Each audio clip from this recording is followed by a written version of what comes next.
Je vous invite à rouvrir vos Bibles ce matin. Je dis rouvrir parce qu'on est dans une série dans l'Épître aux Colossiens. L'Épître aux Colossiens, nous allons terminer le chapitre 3 et aborder le premier verset du chapitre 4. Vous allez trouver ce message très intéressant, non pas à cause de celui qui le dit, mais à cause du sujet lui-même. Le sujet, on y est pratiquement tous les jours. Nous vivons dans des relations auxquelles nous ne pouvons pas facilement mettre fin. Et nous parlons ici aujourd'hui des relations quotidiennes, nos rôles quotidiens, mari et femme, dans un couple. C'est magnifique quand un couple se forme, c'est un déchirement terrible quand un couple se défait. Ça se fait dans la joie, en formant, mais ça se fait avec beaucoup de douleur, beaucoup de traumatisme quand un couple se déchire. Et bien sûr, la société aujourd'hui est malade des déchirements de couple et des familles qui font naufrage. Et loin de moi de critiquer quiconque dont le couple fait naufrage. Il y a beaucoup de raisons pour lesquelles un couple peut tomber et se défaire. Mais c'est toujours une très grande souffrance pour le restant de la vie. Il y a aussi question ici de l'apôtre Paul, le rôle des parents et des enfants.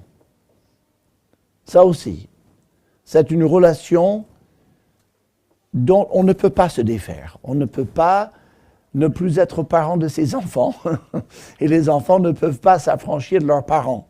On est parents, on est enfants de ses parents jusqu'à la mort de les uns et des autres, quoi qu'on en dise. On peut avoir des relations apaisées et harmonieuses, ou on peut avoir des relations extrêmement difficiles et traumatisantes, mais on ne peut pas y mettre fin. Enfin, la relation employé-employeur, la vie professionnelle. On peut plus facilement y mettre fin. Mais là aussi, il y a beaucoup de traumatisme, beaucoup de souffrance dans l'entreprise.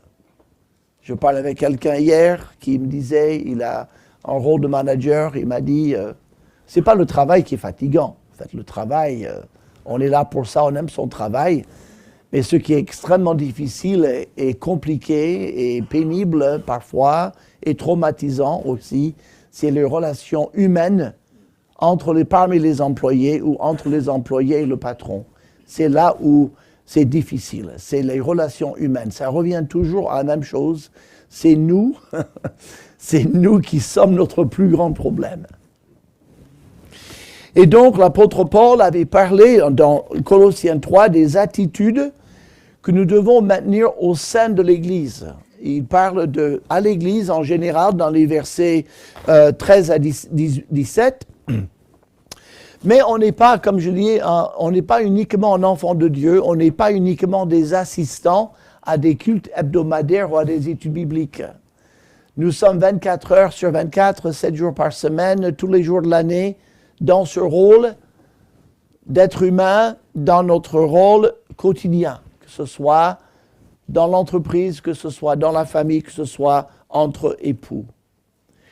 Et on voit ici la racine des problèmes qui peuvent affecter les relations. Et l'apôtre Paul, inspiré par l'Esprit Saint, c'est pas son point de vue. Il y a trop souvent, les gens disent, oui, l'apôtre Paul dit ça, mais est-ce qu'il n'est pas un peu misogyne? C'est du 1er siècle. Non, c'est pas l'apôtre Paul, c'est l'Esprit de Dieu. Toute écriture est inspirée de Dieu.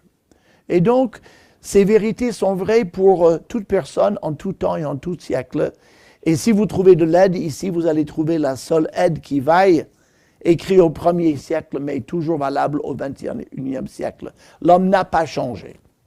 Et donc les problèmes qu'il a dans ses rôles quotidiens sont toujours les mêmes. Et les réponses sont toujours les mêmes. Et nous lisons donc dans le verset 18, Colossiens 3, 18. « Femmes, soyez soumises à vos maris, comme il convient dans le Seigneur. Maris, aimez vos femmes et ne vous aigrissez pas contre elles.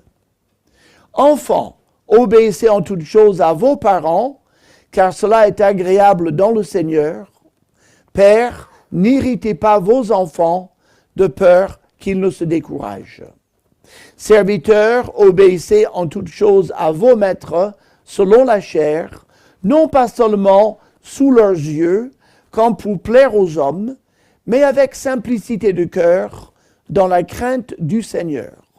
Tout ce que vous faites, faites-le de bon cœur, comme pour le Seigneur, et non pour les hommes. Sachant que vous recevrez du Seigneur l'héritage pour récompense. Servez Christ, le Seigneur, car celui qui agit injustement recevra selon son injustice, et il n'y a point d'acception de personne. Maîtres, accordez à vos serviteurs ce qui est juste et équitable, sachant que vous aussi, vous avez un maître dans le ciel. Nos relations quotidiennes peuvent générer beaucoup de friction. Tous ceux qui connaissent les machines avec des pièces métalliques savent qu'il faut toujours huiler, parce que là où les surfaces se frottent les unes contre les autres, il y aura de l'usure, il y aura de la chaleur, il y aura une détérioration des pièces. Donc un peu de l'huile lubrifiant, ça aide beaucoup aux machines à perdurer. Et on vit nos relations quotidiennes au quotidien, justement. C'est tous les jours qu'on est mari ou femme, c'est tous les jours qu'on est papa et maman ou enfant, c'est tous les jours qu'on est employé et employeur. Et donc Dieu donne des consignes. D'abord pour la relation conjugale, on le voit dans les versets 18 et 19. Il commence avec l'épouse, femmes, soyez soumises à vos maris, comme il convient dans le Seigneur. Quand il dit, femmes, soyez soumises à vos épouses, quelle est la base, selon quelle logique la femme doit-elle être soumise à l'homme? Nous ne sommes pas en train de parler d'être esclave de l'homme. Il s'agit simplement que quelqu'un, quand on est dans une barque, il faut que quelqu'un pilote. Quand on est dans une voiture, on ne peut pas conduire la voiture conjointement. Il faut que l'un saisisse le volant et que l'autre s'assoie à côté de lui comme passager, quitte à lui donner des consignes ou des avertissements ou des conseils. Ça, tout le monde connaît, tous les conducteurs connaissent. C'est souvent la femme, on texte la femme d'être la conductrice du siège arrière, parce que l'homme tient le volant, mais la femme lui dit comment conduire. Bon, parfois c'est le contraire, mais en tous les cas, il faut que l'un tienne le volant et que l'autre accepte qu'il tienne le volant. Et c'est la même chose dans un couple. Il faut une direction, il faut un cap, il faut un leader, il faut une première de cordée ou un premier de cordée. Bon, cette soumission de la femme à l'homme vient avant la chute. Les femmes pourraient penser depuis l'homme et la femme ont péché dans le jardin d'Éden, on doit être soumise à son mari. Non, en fait, avant. Quand Dieu a créé l'homme, il a créé l'homme d'abord et il a dit, il n'est pas bon que l'homme soit seul. C'est Dieu qui le dit. C'est pas l'homme qui le dit. L'homme qui dit souvent, oui, il n'est pas bon que je sois seul, j'aimerais me marier. Mais c'est pas lui qui a inventé ça. C'est Dieu qui a dit, en voyant l'homme, il a dit, il n'est pas bon qu'il soit seul, je ferai une aide semblable à lui.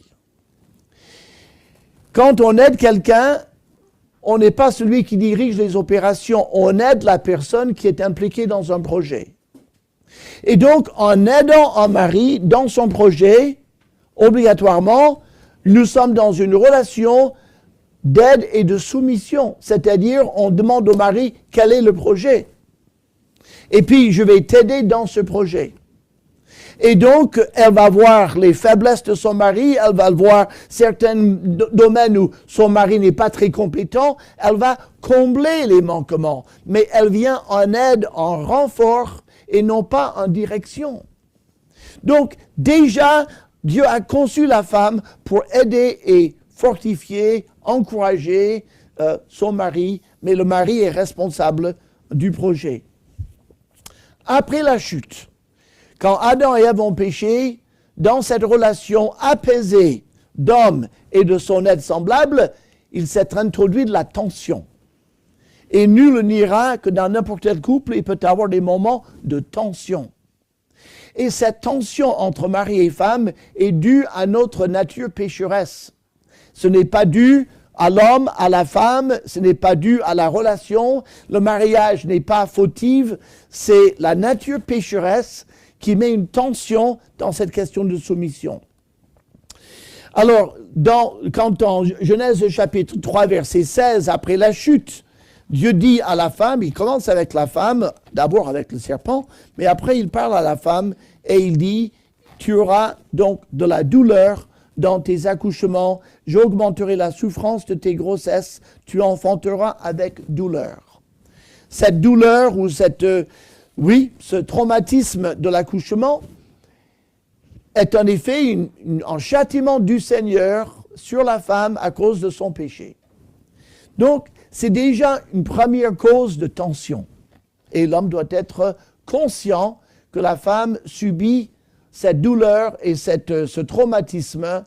Il faut toujours qu'il montre du respect et de l'amour pour sa femme et autant de compréhension qu'un homme peut avoir pour quelque chose qu'il ne va jamais connaître. Mais qui peut essayer d'imaginer le traumatisme pour son épouse et en tenir compte dans sa tendresse envers elle. Mais il dit, il n'y a pas que ça. Il y a aussi, tes désirs se porteront vers ton mari, mais il dominera sur toi. Tes désirs se porteront sur ton mari. On peut penser que ça veut simplement dire la femme sera amoureuse de son mari, mais le mari ne lui rendra pas cet amour. Non, dans la phrase, tes désirs se porteront vers ton mari, mais il dominera sur toi. On voit qu'il s'agit d'une petite lutte pour prendre le pouvoir. Alors, ce qui est curieux, c'est que tous les êtres humains, finalement, ont une tentation de prendre le pouvoir, de s'imposer. Même dans une relation, il n'y a que deux personnes. Il ne s'agit pas d'être président de la République. On est juste deux personnes. Qui va être le leader? Qui va imposer sa volonté? Et la femme, tout comme l'homme, a une volonté, a des projets, a des objectifs, a des désirs. Et elle va projeter ses désirs sur son mari. Je voudrais que tu sois comme ceci, je voudrais que tu sois comme cela, je voudrais que tu me fasses ce que je te dis, je voudrais que tu sois plus coopératif, je voudrais que tu... Et alors elle va souvent, si elle ne fait pas attention, lui donner un tas de choses, des exigences. Mais ça tombe toujours parce qu'il domine. C'est-à-dire, soit il va la reprendre, il va la blesser, voilà, ou alors il va démissionner. Et ça, c'est aussi mauvais. Tu fais comme tu veux, moi, je dis plus rien. Moi, de toute façon, si ça continue, je ne m'intéresserai plus à toi. Et tu pourras vivre ta vie en dirigeant ta vie, mais sans moi. Ah ben non, c'est pas ce que je veux. Donc, la tension, la souffrance de vouloir, comme tout un être chacun, une femme comme un homme, imposer sa volonté, il dominera sur toi. Donc, il y a une source de tension, une vraie source de souffrance dans ce verset. Et Dieu n'a pas dit je vais te punir. À la femme, tes désirs se porteront vers ton mari, mais il dominera sur toi. Il dit simplement parce que tu as une nature pécheresse et que l'homme a une nature pécheresse, vous allez connaître ces tensions-là. Si vous ne faites pas attention, si vous ne vous soumettez pas au Seigneur, si vous ne vous soumettez pas l'un à l'autre, si vous ne vous soumettez pas dans l'amour, vous connaîtrez ces tensions, vous connaîtrez ces souffrances. C'est pas une punition, c'est une prédiction. Voilà ce qui arrivera quand deux personnes égoïstes tireront chacun la couverture de son côté, il y aura des tensions, il y aura des souffrances. Qu'est-ce qu'une épouse peut faire en Christ ? Là, nous parlons aujourd'hui en termes de nous sommes en Christ, nous sommes enfants de Dieu, le Saint-Esprit habite en nous. Quelles sont les options pour la femme ? Mais l'épouse peut dire non aux tentations de sa nature pécheresse. Quand son égoïsme dit « mais impose-toi », elle peut dire non. Non, je ne vais pas m'imposer, je ne vais pas tirer la couverture de mon côté, je ne vais pas exiger. Je vais me soumettre à mon conjoint. J'ai choisi de me soumettre à mon conjoint. Quand on parle de soumission, la soumission implique l'égalité. Vous allez dire, enfin non, quand même, la soumission implique l'égalité. Pourquoi ? Parce que la soumission, c'est un acte volontaire. Quand on est inférieur, on n'a pas le choix, on est soumis parce qu'on est inférieur.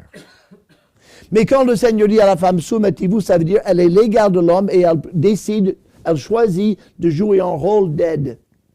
Et elle se soumet parce qu'elle est son égale. Ça, c'est très important. Aucune femme ne doit penser qu'elle est inférieure à un homme, à son mari. Elle est son égale, absolument, parfois supérieure dans certains domaines, mais elle choisit de se soumettre dans le cadre de cette relation. Et il dit, soumettez-vous comme il convient dans le Seigneur. Comme il convient dans le Seigneur. Bon, ça veut dire déjà, si mon mari me demande de faire des choses qui sont absolument contraires à la volonté de Dieu, je ne suis pas tenu à me soumettre quand il s'agit de désobéir à Dieu, dans le Seigneur, selon le Seigneur. Mais de manière générale, dans un couple chrétien, le mari ne va pas demander des choses qui sont directement contraires à la parole de Dieu. Mais ça veut dire aussi, comme il convient dans le Seigneur, c'est comme il convient une attitude qui honore Christ. C'est pas là, oui, Dieu m'a demandé d'être soumise, bon, je vais m'être soumise, mais ça, je ne vais pas être contente. Hein? Non. Je vais me soumettre comme il convient dans le Seigneur. Comment le Seigneur Jésus était-il soumis à son Père? Est-ce qu'il maugréait quand son Père lui disait des choses? Non. Il faisait de bon cœur, avec joie, la volonté de son Père. Tous les jours, il écoutait la voix de son Père et il disait ce que son Père lui disait de dire. Il faisait ce que son Père lui disait de faire. Il était soumis, joyeusement soumis à son Père. Totale soumission, sans contrainte et sans plainte. Le couple chrétien, il faut peut-être jamais oublier ça, on est frères et sœurs. Si vous avez le bonheur de vivre dans un couple chrétien, votre épouse est votre sœur en Christ, votre mari est votre frère en Christ. Nous sommes unis, on fait une équipe. On est unis, Dieu nous a unis. Un couple qui est en Christ, même un couple qui ne connaît pas Dieu, s'ils ont la conception de Dieu, doit partir du principe, ce Dieu-là que nous ne connaissons peut-être pas personnellement, en tout cas, il nous a mis ensemble. Et surtout si nous sommes en Christ, Dieu nous a mis ensemble. Dieu a voulu que nous nous épousions. Et nous sommes unis pour sa gloire et pour son service. Cette soumission permet l'harmonie et l'unité dans les efforts de ce couple qui forme une équipe pour servir Christ et pour éduquer ses enfants. Imaginez un couple qui est dans un kayak. Alors ça, c'est pire que les bateaux à rame. Un kayak, il y a un qui pagaie d'un côté et l'autre de l'autre. Et il faut qu'il le fasse dans l'unisson et avec la même force. Il faut être extrêmement coordonné parce qu'il faut que le kayak file droit. Mais si l'un il fait comme ça et l'autre fait comme ça, mais 2 fois moins souvent, le kayak va partir à droite ou à gauche. On ne pourra pas fixer aucun cap, on n'arrivera nulle part à moins de se coordonner. Et quand bien même ils ne s'aimeraient pas, s'ils veulent arriver quelque part, il faut qu'ils s'organisent. Et qu'il faut qu'ils tirent avec la même force, chacun de son côté. Et de la même manière, dans la soumission, quand la femme comprend en Christ, Dieu a choisi cet homme pour moi, mais il ne m'a pas obligé à l'épouser. J'ai bien voulu l'épouser. Et j'y ai vu des qualités quand je l'ai épousé. Il avait sans doute des qualités. Je ne les vois plus, mais je pense qu'il en avait. Il doit toujours les avoir. Eh bien, je vais partir du principe que celui-là est celui que le Seigneur m'a donné.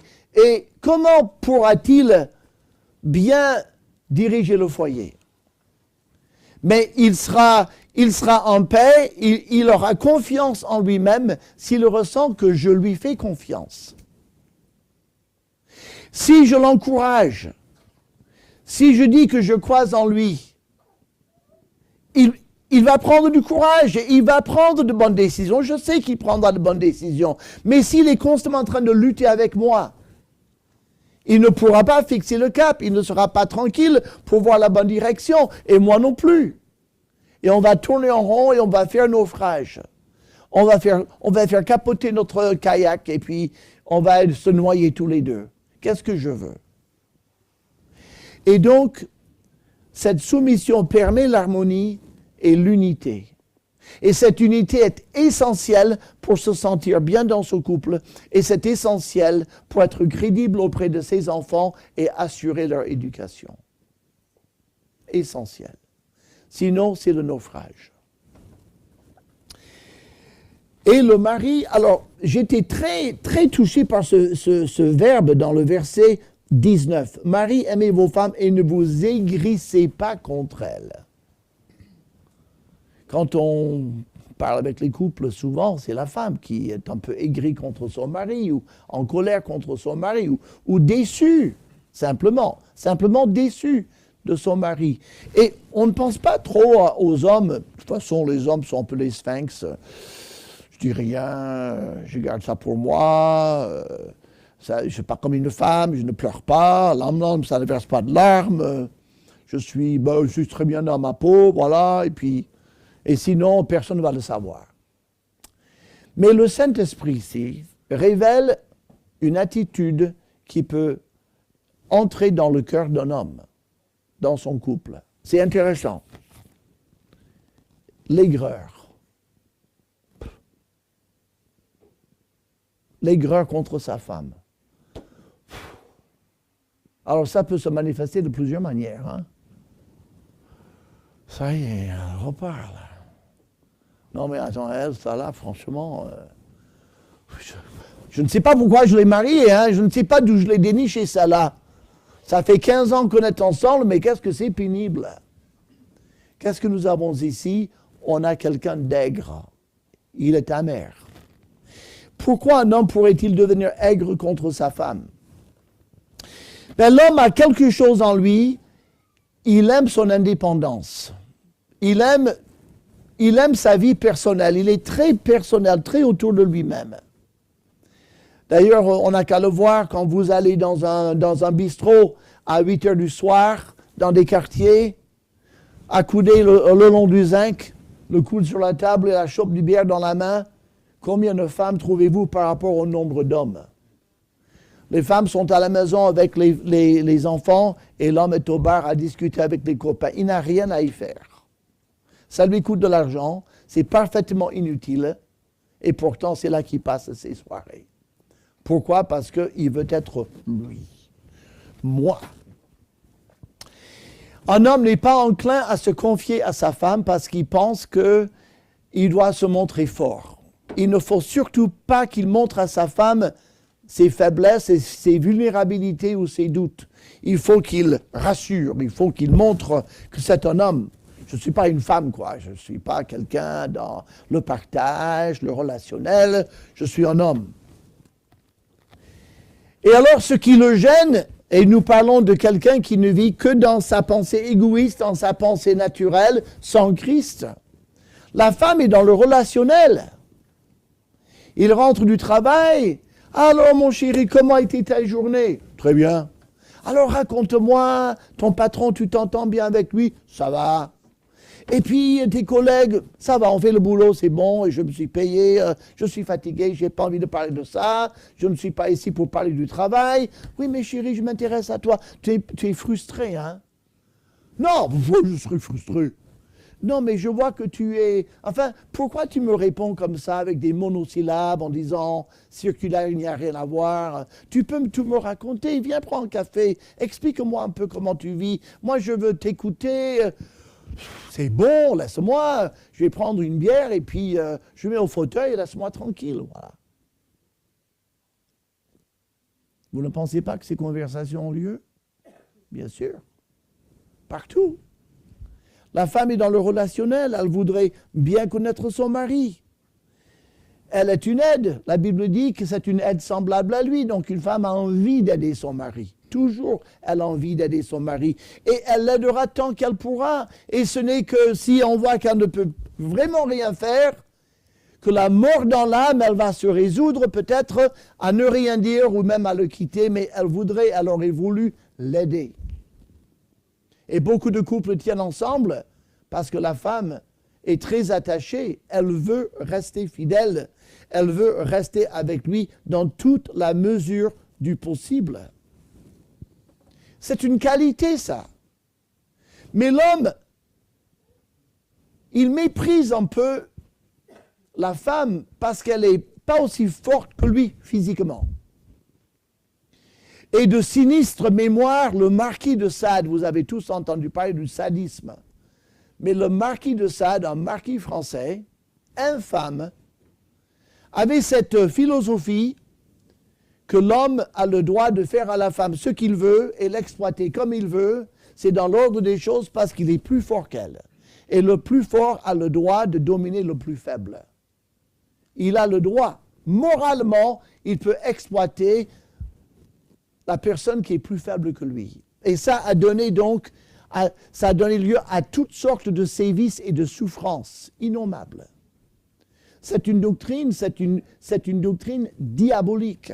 Ça vient directement de Satan. Et le marquis de Sade et le sadisme, c'est diabolique, c'est l'horreur même, c'est tout le contraire de ce que dit Dieu. La Bible dit supporter les faibles.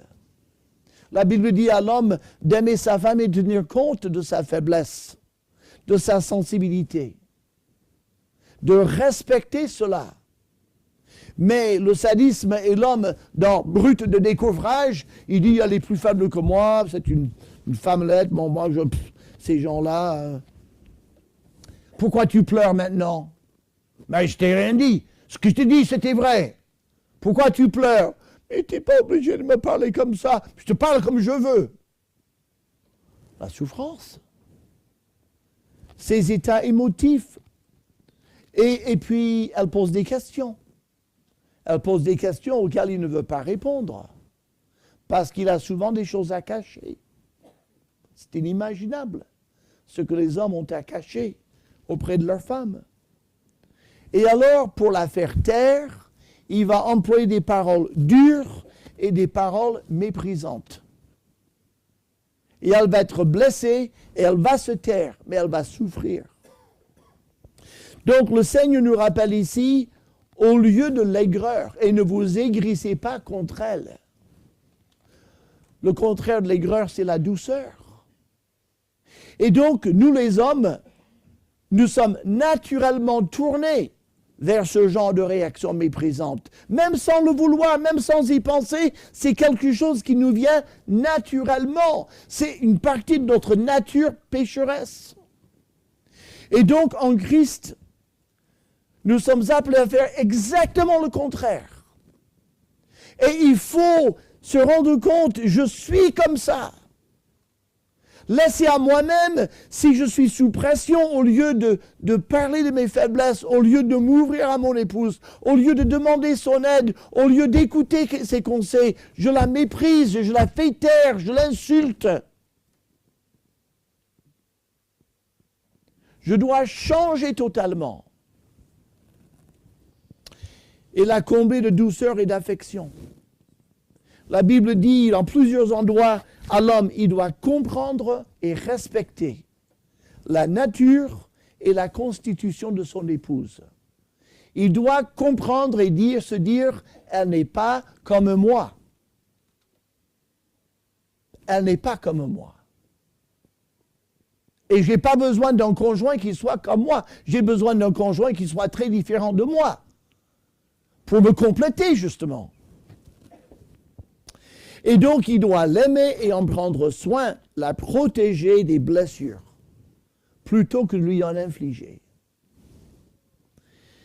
On peut dire, je dirais 99% du temps, l'aigreur de l'époux, son aigreur dans son cœur, ce mépris qu'il montre, cet énervement qu'il montre, vient de ce qu'il cache quelque chose dont il a honte. Il ne veut pas le dire, il ne veut pas que ça se sache. Et donc, comme il a honte, et elle pose des questions, et je ne comprends pas pourquoi tu réagis comme ça, il ne veut pas lui dire, il y a quelque chose qui lui cache. Alors, soit il se ferme comme une huître, soit il la blesse, alors qu'il aurait besoin d'avouer sa faiblesse, d'avouer ce qui peut-être est honteux et se faire aider. et prie avec son épouse pour avoir la victoire. Et ne pas rester dans cette fermeture de cœur. Et donc, cette colère, cette aigreur. Ou alors,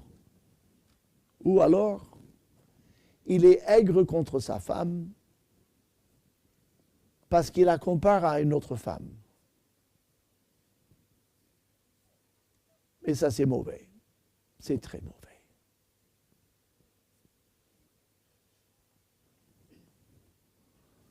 Et il voit que sa femme n'a pas la beauté ou les qualités ou je ne sais que l'autre femme a, et alors il finit par la mépriser et être pourquoi je suis avec celle-là, plutôt qu'avec l'autre.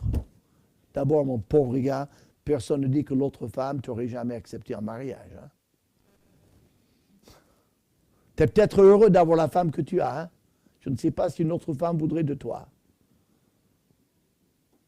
Mais quel que soit notre âge, quel que soit ce que nous pensons de notre épouse, messieurs, si c'est celle que Dieu nous a donnée, c'est la meilleure femme du monde, c'est la plus belle femme du monde.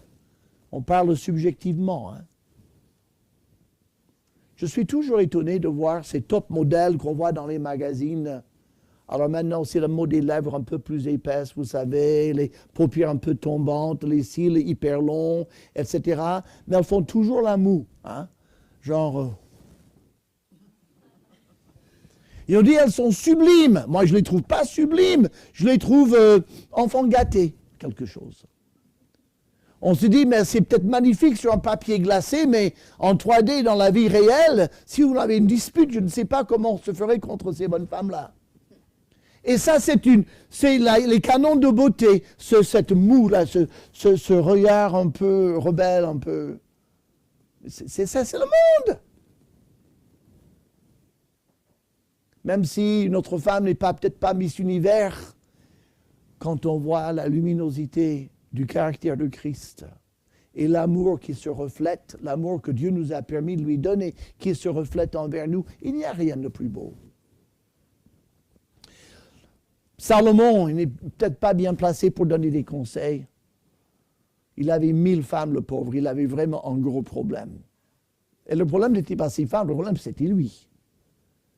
Mais il a parlé, ta femme, la femme de ta jeunesse, reste avec elle, sois toujours enivré de ses charmes, sois toujours amoureux d'elle. Une. Elle est ton aide, elle est ton secours, elle est ton bras droit. Et donc, on va comparer sa femme à une autre femme, ça va produire de l'aigreur. Les deux attitudes sont destructrices, sont des péchés graves. Et ça va détruire l'harmonie du couple et peut-être même le couple lui-même. Ne vous aigrissez pas contre elle. La relation familiale à présent, dans les versets 20 et 21, « Enfants, obéissez en toutes choses à vos parents, car cela est agréable dans le Seigneur. » L'obéissance des enfants aux parents. On le dit, et puis, enfants, obéissez à vos parents. Mais à quel moment? Tout le temps. Il dit toujours, tout le temps. Selon le Seigneur, pareil que pour la femme et le mari, si vos enfants, si vos parents vous demandent de faire quelque chose qui est du péché, un enfant a le droit de dire, je ne peux pas faire ça, je t'obéirai dans tout ce qui est légitime, mais je ne peux pas faire ça, papa, maman, parce que Dieu me demande de ne pas le faire. C'est contre la volonté de Dieu. Mais c'est très rare que les enfants sont en rébellion contre leurs parents pour ce genre de choses. La rébellion montre justement que ce que les parents demandent est légitime et qu'on n'a pas envie de le faire. Mais c'est intéressant parce qu'il dit « enfants ». Il parle directement aux enfants. Il ne dit pas « parents, dites à vos enfants d'être obéissants ». Il dit « enfants ». Pourquoi? Parce que les enfants devaient être présents dans la salle du culte, dans l'église de Colosse, quand cette lettre a été lue au culte à l'église de Colosse. Et donc, il s'adresse aux parents, il s'adresse aux enfants, et il dit aux enfants, publiquement, obéissez à vos parents. Bon, je ne sais pas s'ils étaient comme nous, hein? Mais si, une fois qu'ils lisent ça, je pense que tous les papas et mamans donnent un coup de coude à leur enfant. T'as entendu ce qu'il a dit là? T'as entendu la lettre de l'apôtre Paul? Répétez le verset, s'il vous plaît, monsieur. Hein, celui-là, surtout sur les enfants. Hein. Enfants obéis. Ah, tu as entendu? Ouais, j'ai entendu. C'est bon. En toute chose, en plus.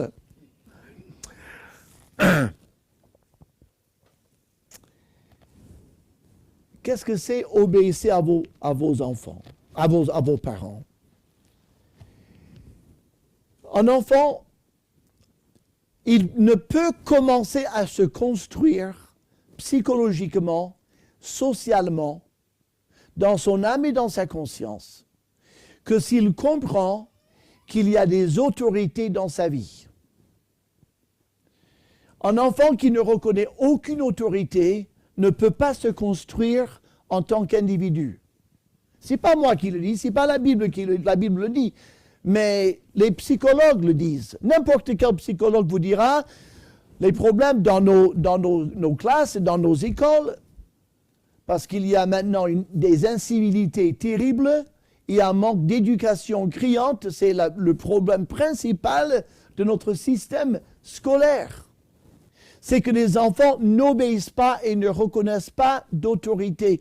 Et ça va aller mal quand ces enfants arriveront sur le marché du travail. S'ils n'obéissent pas à leurs parents, s'ils crachent sur leurs professeurs, ils ne seront pas employables.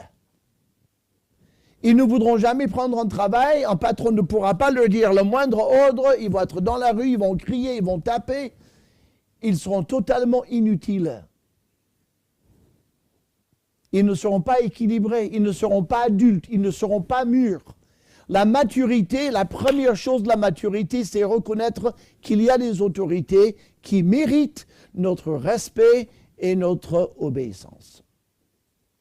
Et les premières autorités exclusives dans la vie des enfants, c'est les parents. Un enfant qui n'apprend pas à obéir à ses parents ne pourra pratiquement rien faire de sa vie. Il sera peut-être en prison, mais il sera entre deux employeurs constamment parce qu'il ne peut pas coopérer dans une structure, dans aucune structure. Il est toujours électron libre, quelque part dans l'espace, mais il ne pourra pas contribuer, il ne pourra pas, lui-même, il ne pourra pas être une bonne autorité pour ses enfants parce qu'il ne sait même pas ce qu'est l'autorité. Là, nous parlons de choses de la société.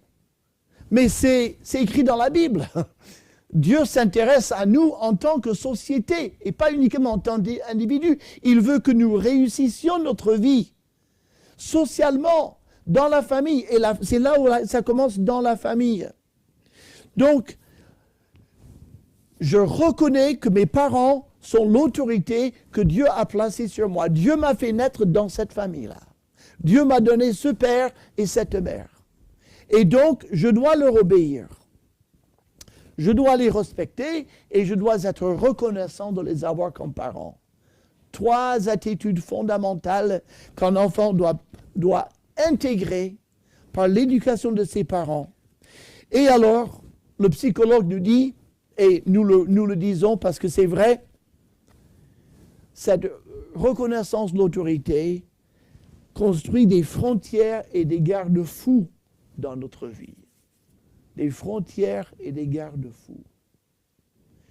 Quand j'étais petit, un de mes plus jeunes frères, le 4e frère, on habitait en plein centre-ville, comme aux États-Unis, il n'y avait pas de mur, il n'y avait pas de... C'était ouvert, c'était la pelouse, le trottoir et puis une rue passante, avec des semi-remorques, des camions jour et nuit. C'était l'axe principal de la ville de 30 000 habitants et on habitait juste au bord et avec une belle pelouse, mais aucune barrière. Et mon jeune frère, il avait 2 ans, il courait dans le jardin, sur la pelouse, et puis parfois mon père l'appelait, Andy, reviens, et puis il riait, il partait vers l'avenue, avec des camions, enfin. Et mon père a dû le poursuivre 2-3 fois. Et mes parents lui ont inculqué, parce que les autres on pouvait comprendre, mais lui, il a inculqué, quand je dis, viens ici, tu viens immédiatement, et tu ne vas jamais dans la rue, tu ne t'approches pas de la rue. Et ça a été tellement bien ancré dans sa tête que en été, mes parents sont partis pour des vacances et ils ont amené Andy à mon oncle et ma tante qui habitaient au fond d'une impasse. Et ma tante avait l'habitude de faire une petite promenade dans la rue, dans l'impasse, tous les après-midi. Et elle a voulu prendre petit Andy avec elle. Et s'approchant de l'asphalte, hein, de la rue, il commence à... À la fin de la semaine, mes parents reviennent et alors comment ça s'est passé avec Andy? Écoutez, il était gentil, en amour, petit garçon, formidable. La seule chose, c'est qu'il avait peur, il pleurait, il ne voulait pas aller avec moi faire la promenade dans l'impasse. Je n'ai pas compris. Mes parents disent, ah ben oui, on aurait dû te dire.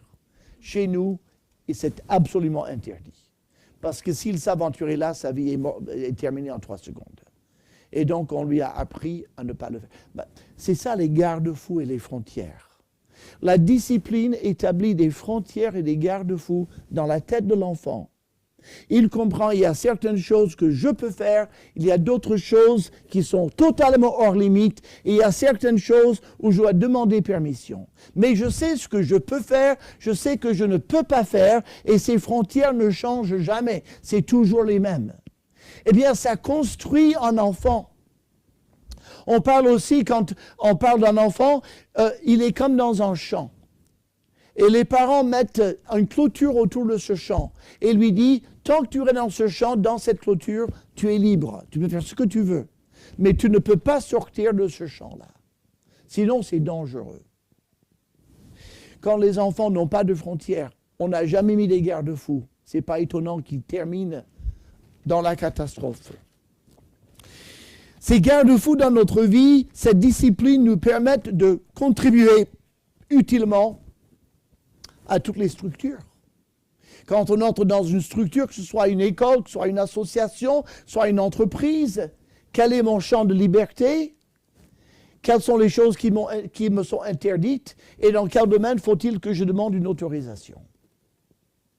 Une fois qu'on a réglé ça, on peut fonctionner utilement dans n'importe quelle structure. On peut être un bon élève, on peut être un bon employé, on peut être un bon bénévole. Où que l'on aille, on peut être utile et on peut contribuer parce qu'on est discipliné. On est construit. On sait qui on est, on sait ce qu'on peut faire, on sait ce qu'on ne peut pas faire. Où est-ce que tout cela se bâtit? Dans le foyer. Avant l'âge de 5 ans, idéalement. Après, ça devient beaucoup plus difficile. Enfants, obéissez à vos parents, selon le Seigneur, comme il convient dans le Seigneur. Et ce commandement est assorti d'une promesse. Éphésiens 6 nous le dit, et Exode 20, 12 nous dit ceci. Honore ton père et ta mère, afin que tes jours se prolongent dans le pays que l'Éternel ton Dieu te donne. Obéis afin que tes jours se prolongent. Mon cousin, l'aîné de tous mes cousins du côté de mon père, Billy, il s'appelait Billy, il faisait 1m90 à 14 ans. Et il voulait aller dans un camp d'été, et son père a dit, Billy, tu ne sais pas nager, donc ne va pas au-delà de ta taille, arrête-toi au niveau, ne va pas trop loin dans le lac. Ne fais pas le héros, tu ne sais pas nager. Et Billy, 14 ans, était un peu en cette phase de rébellion. Bon, écoute, papa, c'est bon, ça va, j'ai compris, hein, quand même, je fais 1m90. Hein. Quelques jours après, on a appris que Billy était noyé dans 1m95 d'eau. Il est allé dans le lac. Il avait déjà cette idée, je sais plus que papa, je sais tout. Il n'a pas besoin de me dire ça. Je sais, j'ai 14 ans quand même, je ne suis pas un bébé. Je sais qui je suis, je sais comment je suis. Et ça nous a frappés. Il n'est pas mort noyé. La noyade était l'agent de sa mort, mais la désobéissance était la cause de sa mort. Il est mort par rébellion. Et quand un gamin, il est en rébellion, si mes parents disent à droite, j'irai à gauche. Si mes parents disent qu'il faut faire comme ci, je ferai comme ça. Très souvent, ces jeunes, ils vont partir avec leur moto. Attention petit, attention, ne va pas trop vite, obéis aux règles de la vie. Ouais, c'est bon, hein. et on les trouve à la morgue. Morts parce qu'il était foufou, il faisait n'importe quoi. Combien sont comme ça? Donc la Bible dit, si vous êtes en rébellion contre vos parents, surtout jeunes, vous risquez de ne pas vivre longtemps. Si vous leur obéissez, si vous les écoutez, si vous observez leurs consignes, si vous faites preuve de sagesse et de retenue, normalement, vous vivrez longtemps. Normalement. Alors, l'éducation des pères envers leurs enfants. Et là, regardez, on voit, les papas, ils ont des problèmes quand même. Hein? Verset 21, « Père, n'irritez pas vos enfants, de peur qu'ils ne se découragent. » Donc, à sa femme, il dit, ne vous aigrissez pas contre votre femme, et envers les enfants, ne les irritez pas. Comment peut-on irriter son enfant? Le papa va dire, bon, c'est plutôt Junior qui m'irrite. Hein. Bon, moi qui l'irrite. Après, je suis le père, j'ai toujours raison. Il y a plusieurs manières dont un papa peut irriter son enfant. Premièrement, il peut être le père absent. Ça ne veut pas dire qu'il a quitté le foyer. Peut-être qu'il est là tous les soirs. Mais il ne s'intéresse pas à ses enfants. Il ne s'intéresse pas réellement à eux. Papa, tu veux jouer avec moi? Non, je n'ai pas le temps, ça ne m'intéresse pas. Papa, tu peux venir... oui, il faut que tu racontes ma journée. Écoute, laisse-moi tranquille, je suis avec mon journal, c'est bon. Papa, tu veux courir avec moi? Non, écoute, laisse-moi tranquille. Bon, va trouver des amis. Papa, bon, écoute, voilà de l'argent, va t'amuser avec tes copains, laisse-moi tranquille. Un père qui est là, mais qui est absent. Qu'est-ce que l'enfant va comprendre? L'enfant va comprendre, je n'ai aucune valeur. Moi, je suis une personne sans valeur. Si je n'ai pas de valeur pour mon propre père, je n'ai de valeur pour personne. Et quelqu'un qui sent qu'il n'a aucune valeur, il est blessé à vie. Il y a le père trop exigeant. Tu n'as pas eu 20 sur ton cahier. Moi, écoute, mes enfants, moi, c'est 20 sur 20, d'accord? Ou 10 sur 10, c'est pareil. Je veux... Bon. Non, mais tu n'as pas à faire ça. Ta chambre, j'ai vu qu'il y avait des choses qui traînent, ça ne va pas, il faut que tu l'aies. Bon, être... oui, avoir les principes, c'est une chose, mais être exigeant au point que jamais l'enfant n'entend « t'as bien fait, Junior ». Je suis fier de toi. Il y a des tas d'enfants qui disent « Mon père ne m'a jamais dit qu'il m'aimait. Mon père ne m'a jamais dit qu'il était fier de moi. » Jamais. Toujours, c'est pas assez bon, non, t'es nul, mais qu'est-ce que c'est que ce garçon que j'ai eu, cet enfant, mais c'est pas possible d'avoir des enfants pareils. Exigeants. Et les enfants disent « Je ne pourrai jamais y arriver. Je ne pourrai jamais plaire à mon père. Je ne pourrai jamais être assez bon. » Donc on devient profondément insécure. Le père violent ou en colère, pas besoin de taper, juste lever la voix, montrer. Et vous ne savez pas quand il va se mettre, je n'ose pas lui parler parce que peut-être ça va déclencher une crise de colère, il va me crier dessus. Le père en colère, qui fait peur aux enfants. Et quelqu'un va dire, mais va parler à ton père. Ah non, mais surtout pas. Et pourquoi c'est ton papa? Oui, mais s'il n'apprécie pas, ou si je ne fais pas comme il faut, ou si je ne dis pas comme il faut, ou si ce n'est pas le bon moment, parce qu'il faut trouver quand il est le bon moment. Il va se mettre dans une colère, ça va gâcher la soirée, la maison va être tendue comme ça. Il y a des maisons, dès que vous passez la porte, vous sentez la tension. La tension d'un père en colère, qui ne se maîtrise pas, et qui est méchant, et qui va envoyer des paroles, parfois une colère froide. Des phrases bien envoyées, bien méchantes, bien méprisantes. Et là, les gens sont sciés en deux, avec ces paroles qui coupent comme des lames de rasoir.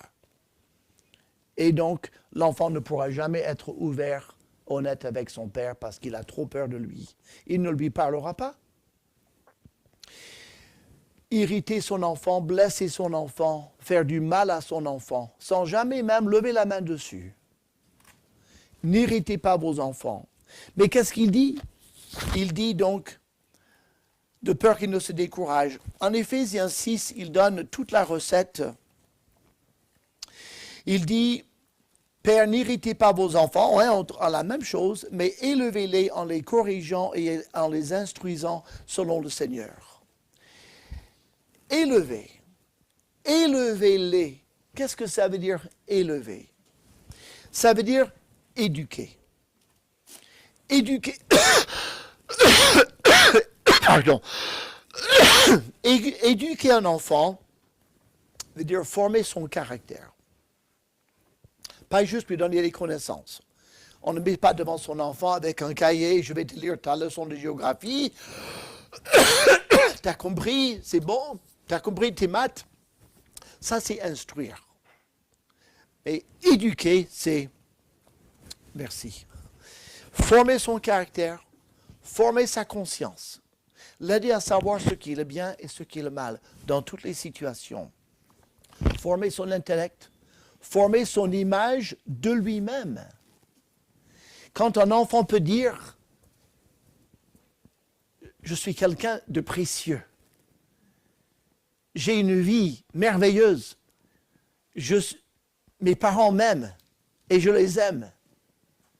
Et mon père a dit, je peux tout faire ce que je veux faire. Dieu m'a donné de l'intelligence. Si je veux travailler, si je veux me donner du mal, je peux y arriver. J'ai confiance en moi, j'ai confiance dans le Dieu qui m'a créé. » C'est merveilleux, un enfant qui est joyeux parce qu'il a une bonne image de lui-même. Cette bonne image de lui-même vient de l'éducation de ses parents. Sa bonne image de ses parents, être fier de ses parents. Les enfants veulent être fiers de leurs parents et fiers de Dieu, fiers de connaître Dieu, reconnaissants de connaître Dieu. Ça, c'est éduquer. Et donc, il dit, élevez-les, éduquez-les en les corrigeant. Quand il y a erreur, et tout le monde fait des erreurs, nous on en fait, nos enfants en font. Mais quand nos enfants font une erreur, il faut la corriger, cette erreur. Sinon, il va penser qu'il a raison. Il va penser que ce qu'il a fait d'erroné est bon, puisque personne ne lui a jamais dit le contraire. Et donc, il sera tenté à répéter le même comportement, pensant que c'est bien. Qui peut lui dire que c'est pas bien? Et quelle est la meilleure manière de se comporter, sinon papa et maman? Le corrigeant. Parfois, il faut... on peut prendre plusieurs formes, suivant la faute. Mais corriger, c'est surtout d'abord expliquer en quoi c'est faux, etc. Et sinon, si on le laisse persister dans son erreur, on va le handicaper socialement à vie. Il y a des enfants aujourd'hui qui ne savent pas qu'il faut pas taper des adultes. Ils ne le savent pas. Leurs parents ne l'ont jamais dit.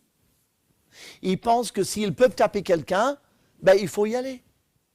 S'ils ont de la colère exprimée, il faut l'exprimer. Alors, ils sont à l'école, et le professeur leur dit une parole qui ne leur plaît pas, et ils tapent le professeur. Vous dites, mais ces enfants, c'est parce qu'ils sont nés dans une famille pauvre. Ah non, ça n'a rien à voir avec le revenu du père. Ça a tout à voir avec l'éducation qu'ils ont reçue à la maison. Et ce qui est terrible encore aujourd'hui, c'est que le petit dit à son professeur, « Mon père va venir vous voir et vous allez voir ce que vous allez voir. » Et le père vient et il donne une claque aussi. Non mais lui non plus, il n'a pas été éduqué. Vous voyez l'erreur dans le comportement qui va se répéter de génération en génération. Et le gamin, il se trouve en prison un jour. Comment ça se fait? J'ai rien fait de mal. Il dit, j'ai rien fait de mal parce qu'il ne savait même pas que c'était mal. On ne l'a jamais éduqué.